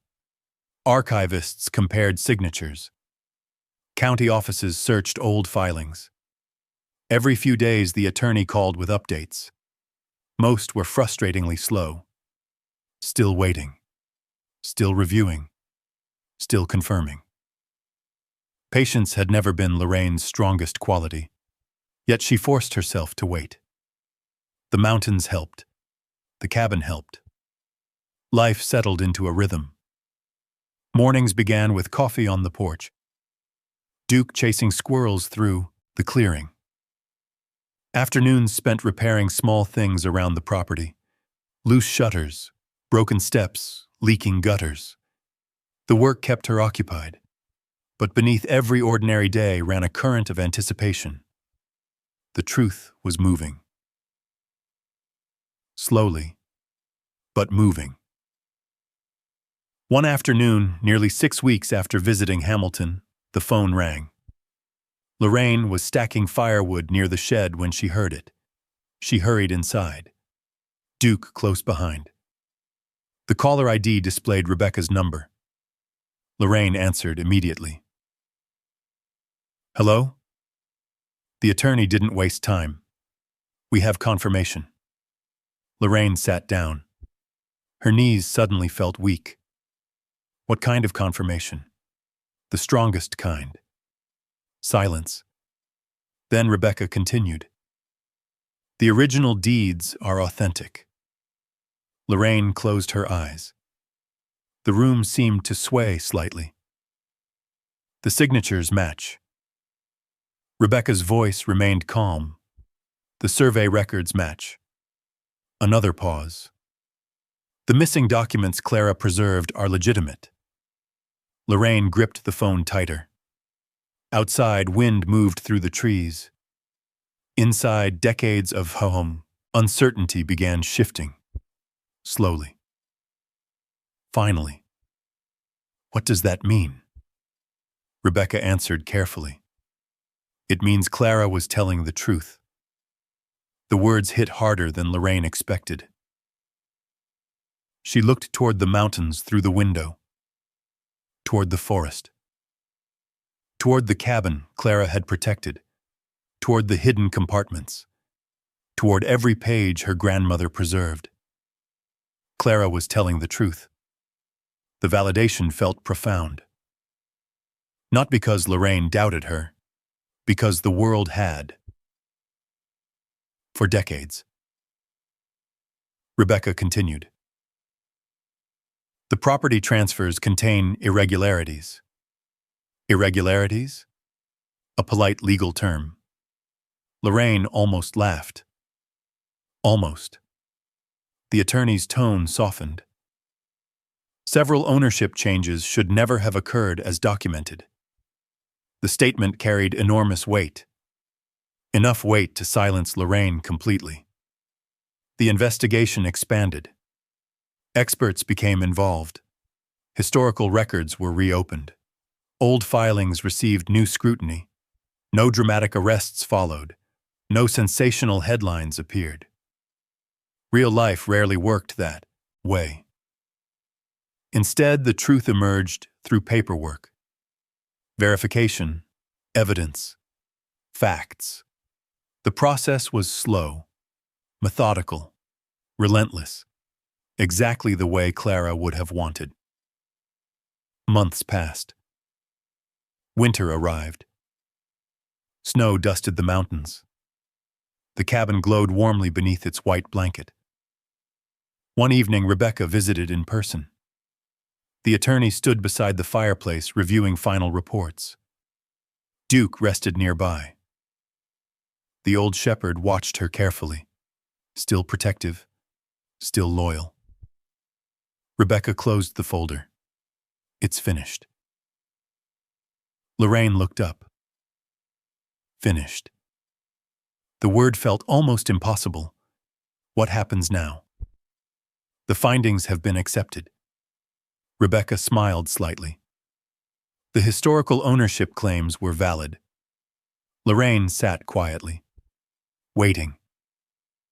The attorney continued. Several property rights are being restored to the rightful descendants. The sentence landed gently, yet its significance was enormous.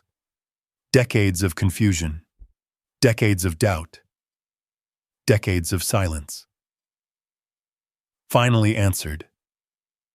Lorraine looked toward Clara's rocking chair. The chair sat exactly where it always had. Beside the fireplace. Quiet. Patient. For a moment she imagined her grandmother sitting there, listening, waiting, vindicated at last. Later that night, after Rebecca departed, Lorraine stepped onto the porch. Snowflakes drifted lazily through the darkness. The forest stood silent. The mountains disappeared beneath moonlit clouds. Duke settled beside her feet, the same way he always did. For several minutes, neither moved. Lorraine thought about the motel room, the rain against the window, the empty bank account, the loneliness, the fear. She thought about the key hidden inside the cookbook, the journey north, the locked cabin, the hidden floor compartment, the second cache beneath the shed. Every step seemed impossible now. Yet here she stood. The truth had survived. Not because it was easy, not because anyone protected it recently, because Clara protected it long ago, and because Duke refused to stop searching. A faint light glowed from inside the cabin windows. Warm, steady, comforting. Lorraine watched it through the falling snow. For the first time in years, something stronger than hope settled inside her. Not optimism, not faith. Certainty. The truth no longer needed defending. It had been heard. And after decades of silence, Clara Bennett's name was finally beginning to be cleared. Winter slowly gave way to spring. Snow retreated from the mountains. The creek beside the property swelled with runoff from higher elevations. Wildflowers began appearing along the forest floor.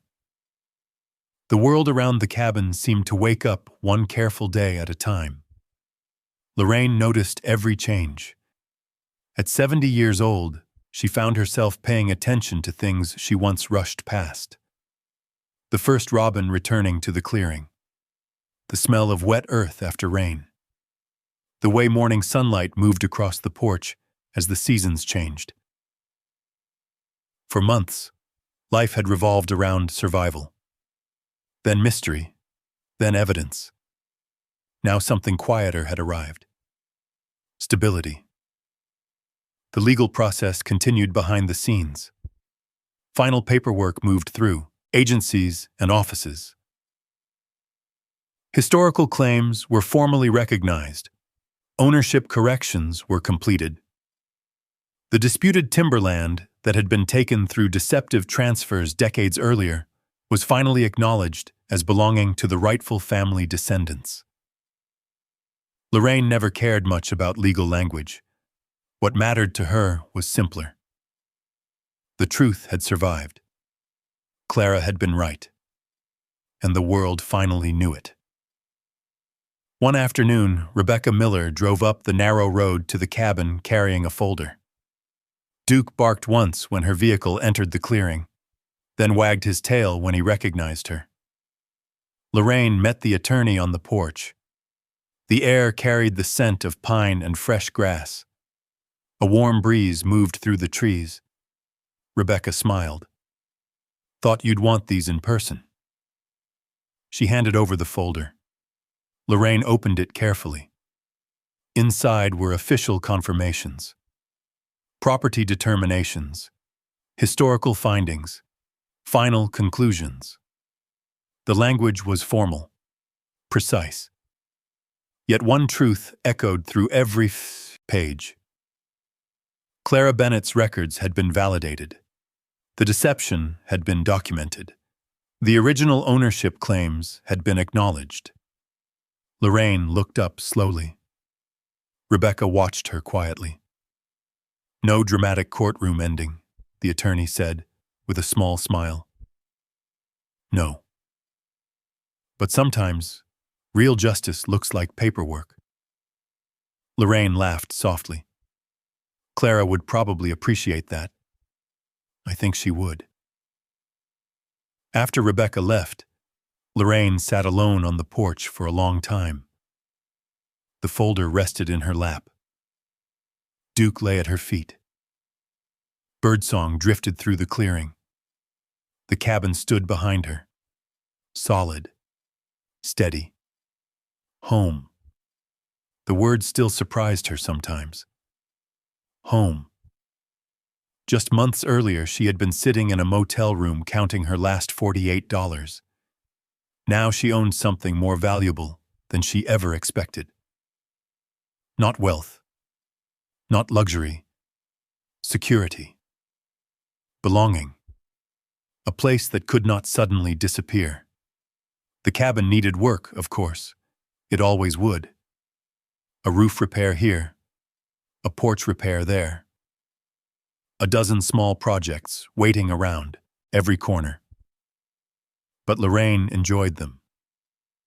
The work connected her to the place. Each repaired board felt like a conversation with Clara, a continuation rather than an ending. Throughout the spring, she transformed the property little by little. Flower boxes appeared beneath the windows. Vegetables grew in a small garden behind the cabin.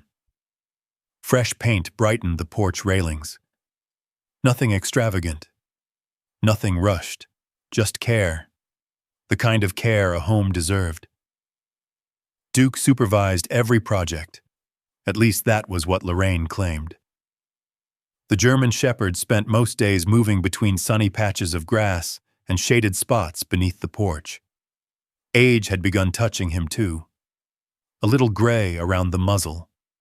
A slower rise after naps, yet his eyes remained bright, his spirit unchanged.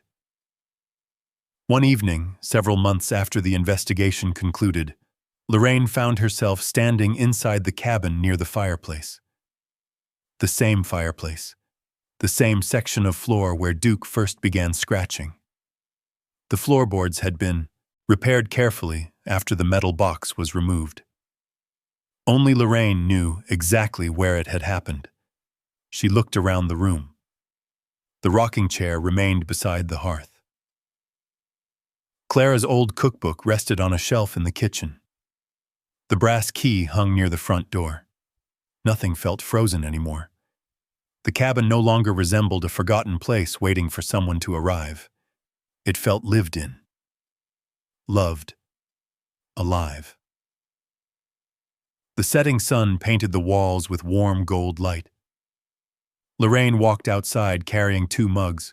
One held tea, the other was empty. An old habit from her years with Robert. She smiled at herself and set the second mug aside. Some habits never completely disappeared. Duke followed her onto the porch. Together they settled into the evening. The mountains glowed beneath the fading sunlight. Shadows stretched across the clearing. The creek whispered somewhere beyond the trees. For a long time, neither moved. There was no need. The silence felt comfortable now. Not lonely. Comfortable. Eventually, Lorraine looked toward the distant ridgeline. The same ridgeline she had first seen when arriving, frightened and uncertain. Everything seemed different now. And yet the mountains had not changed at all. Only she had. She thought about Clara. About the years her grandmother spent protecting documents nobody believed mattered. About the effort required to preserve records for decades. About the patience, the determination, the faith that someday someone would need them. She thought about the hidden compartments, the journals, the clues, the messages left behind. Then she looked down at Duke. The old shepherd was sleeping peacefully beside her chair.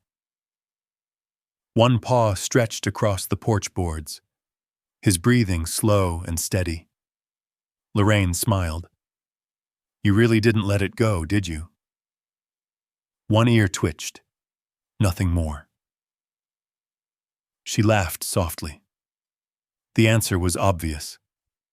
Without Duke, the floorboards would never have been opened. The first box would never have been found. The second hiding place would have remained buried beneath the shed. The truth might have stayed hidden forever. The sky deepened from gold to orange, then from orange to violet. The first stars appeared overhead. Inside the cabin, warm light glowed through the windows. Lorraine turned and looked at it. The sight stopped her for a moment. Months earlier, everyone had considered this place worthless, an abandoned burden, a forgotten structure in the mountains. Even Lorraine almost believed it.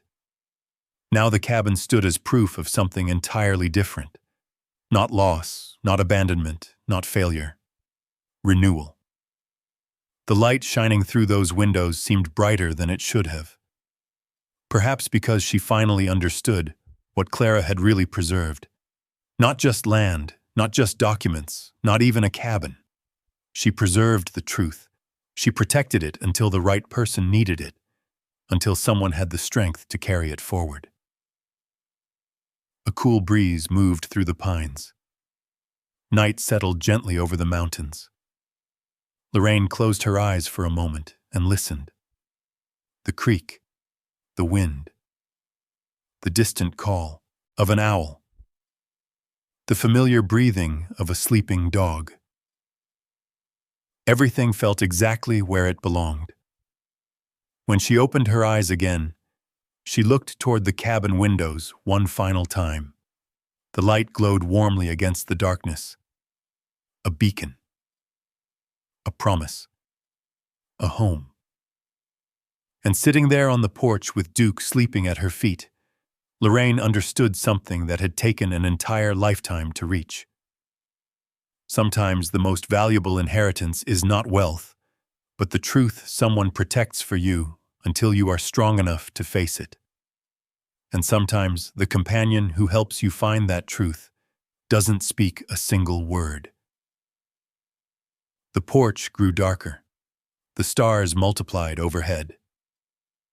Inside the cabin, the light continued shining. And for the first time in many years, Lorraine Bennett felt completely at peace. Inside the cabin, the light continued shining, and for the first time in many years, Lorraine Bennett felt completely at peace. Not because she had won anything, not because old paperwork had finally been believed, and not because the land had been returned. As she sat there watching Duke sleep beside the porch steps, Lorraine realized the thing she had been grieving most wasn't the money, or the mobile home, or even the years she spent trusting the wrong people. It was the feeling that she'd been forgotten. By family, by time, by the world itself. Yet 25 years earlier, Lara had looked at the log cabin, a stock of record, and the threatened future she would never live to see. Somehow she had looked on the way forward and made room for Lauren in it. And it wasn't hidden in the documents. The root was that someone had cared enough to protect them. Lauren looked toward the fireplace inside, toward the floor Doug refused to leave alone. A person would have stepped over it 100 times. She almost had. But Doug doesn't care about explanations. He didn't care about family politics or missing dates. He only knows when something matters, and he stays with it. The mountain darkened around the cabin. The window glowed warm against the night. For a moment, Lorraine imagined Lara smiling somewhere beyond memory, knowing the two has finally found its way home. And it made her wonder how many things in our lives have been quietly waiting for us to gnostic them, if only we had the loyalty to keep looking the way Doc did.